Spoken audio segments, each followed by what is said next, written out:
Ugh, what? Okay. Hi, my name is JC and I'm a graphic designer and illustrator. Most of my artwork can be found on Instagram or TikTok, but lately my audience has been asking me art and small business related questions that I'd feel more comfortable responding to in a longer video. So I decided to come onto YouTube and share some of what I know, along with the tricks that I've learned regarding my small business and just art in general. Starting off, I thought it would be fun to discuss stickers. Please focus on the stickers and not my face. When making professional stickers, there's going to be an initial cost. Now, you don't necessarily need the exact same equipment that I use. However, I would say that the equipment I use is pretty common among artists. Starting off, you're going to need sticker paper, probably, an inkjet printer, and a cutter of some sort. The most common brands are Silhouette and Cricut.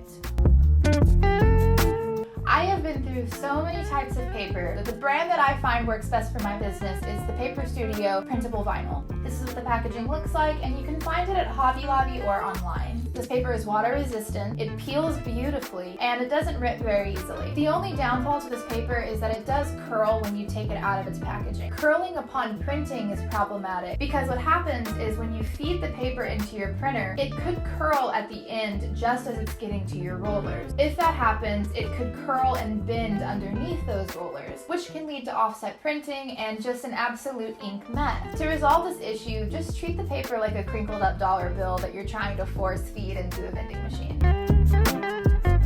The printer I use is an Epson Ecotank ET7750. My model has unfortunately been discontinued, but there are newer models available and they run from $600 to $800. Now, you don't need that exact printer to make these professional stickers. However, if you do own a small business that relies heavily on printing and it's something that you would like to have more control over, I highly recommend getting an Ecotank. It's a little expensive up front, but it's incredibly cost effective long term. That and your ink supply lasts much longer.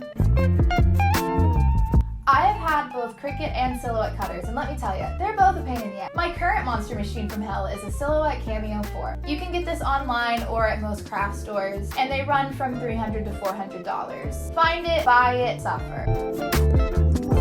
So now that we've gotten materials out of the way, I'm going to go over my process on how to make these die-cut stickers. A die-cut sticker is a sticker that has been separated from the page and has a distinct outline. Now, personally, I do not like using my Silhouette's application to make these die-cut stickers. I just find it a lot easier to do in Adobe Illustrator. I'm sure that there's a way to do it in Silhouette. I just choose not to. So if you have a different way, good for you.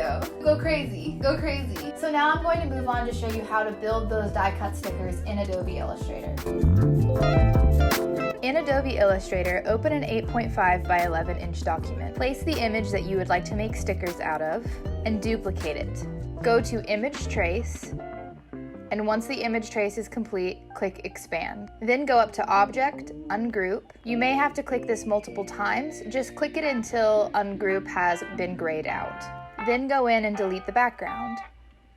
If you have any debris outside of the image that you would like to get rid of, go ahead and do that now. The reason why you want to clean up this outline is because the outline will determine the overall shape of your sticker. So the cleaner it can be, the better. Once you're satisfied with the silhouette, select the entire image and go to Pathfinder, Merge, Unite. Once that's done, go to Object, Path, Offset Path. Make sure the joins are set to round, and I like to offset my path at 0.13 inches. If you want there to be a larger space between the design and the cut, you can of course increase this number. For example, if we did 0.3 instead, you could get a much larger outline. But for my purposes, 0.13 is what I like. Click OK, then reselect the entire image, go back to Pathfinder, click Merge, Unite. Drag the silhouette over your image and change the opacity just slightly so that you can see the image below. You want to make sure that you line this up perfectly. Once the image is centered beneath the silhouette, you can go ahead and select both images, go up to Object, Clipping Mask, make. And now you have your die cut sticker. When you're going to make your sticker sheet, keep in mind that your cutter is going to have sensors in the corners of the page. There will be a square in the top left, a bracket to the top right, and another bracket to the bottom left. Try to use as much of the page as possible. Size your sticker accordingly, and you can either duplicate it or add different designs to the page. For this demo, I'm going to make a sheet of Mothman stickers. So I'm going to center all of my Mothmen and make sure that they have a healthy distance between each other. Once you have all the stickers you would like organized on the page, go to File, Export As, make sure to click Use Artboards, save it as a PNG with a transparent background. Now you're going to go into Silhouette Studio, have an empty file ready to go before you open your sticker page. Make sure before you do anything else that your registration marks are on. Then go and open your sticker sheet. Once your sticker sheet is open, select the image and go up to Edit, Copy. Then paste the image to your empty document. It's going to come out quite large, so at this point you can resize it. Now that your sticker page is set up on your Silhouette document, it is ready to print. Now from here you can take the sticker page you've built and print it directly from the Silhouette Studio. But I don't do that either. When I first got my Silhouette and downloaded the program, it came with a glitch. For whatever reason, this glitch could not be fixed. Basically what happened is that when I print my stickers, the image would offset just slightly, so there would be a disconnect between the line work. Not only that, but I feel like printing directly from the Silhouette Studio lowers the quality of the image and makes it seem less vibrant. So I came up with a way to yield better results through Illustrator. It should also be noted that there is a specific method that you need to follow before printing your stickers. You have to turn your machine on before opening the program, and then once your program is open, you need to make sure that the registration marks are on before you do anything. Before you open an image, before you place an image, before you do literally anything, make sure those registration marks are on. Now, if you don't want to build your sticker sheet in Adobe Illustrator, completely understandable. Feel free to skip to the end of the video where I show you what setting to put your Silhouette on in order to cut the stickers out individually.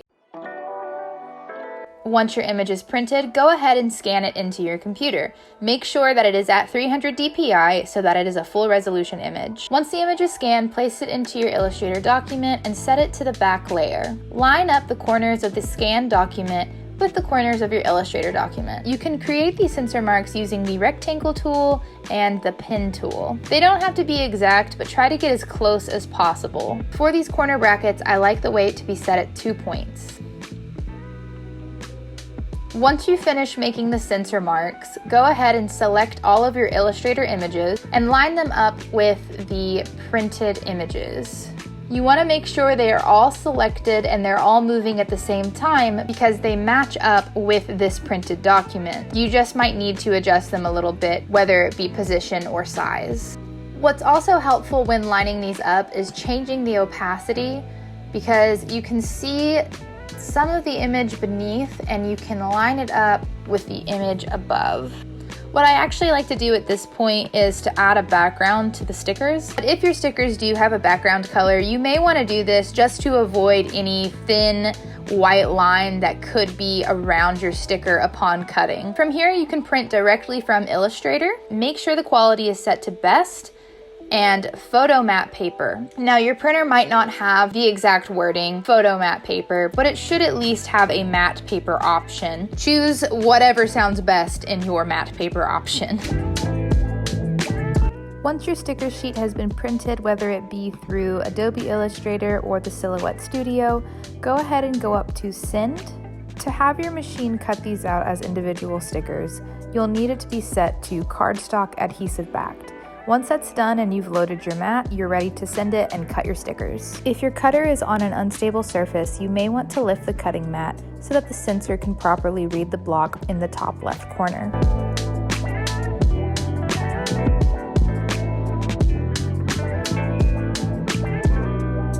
If you've made it this far, thank you so much for watching my video. I do plan on making more videos in the future, whether they be speed painting videos or videos about my painting process or just anything that's art related that I feel like would make a fun or maybe educational video. If you have any ideas or any questions, let me know in the comments. Again, thank you so much. If you're interested in my artwork, I'll put my Instagram and my TikTok along with my Etsy in the description below. Okay, bye!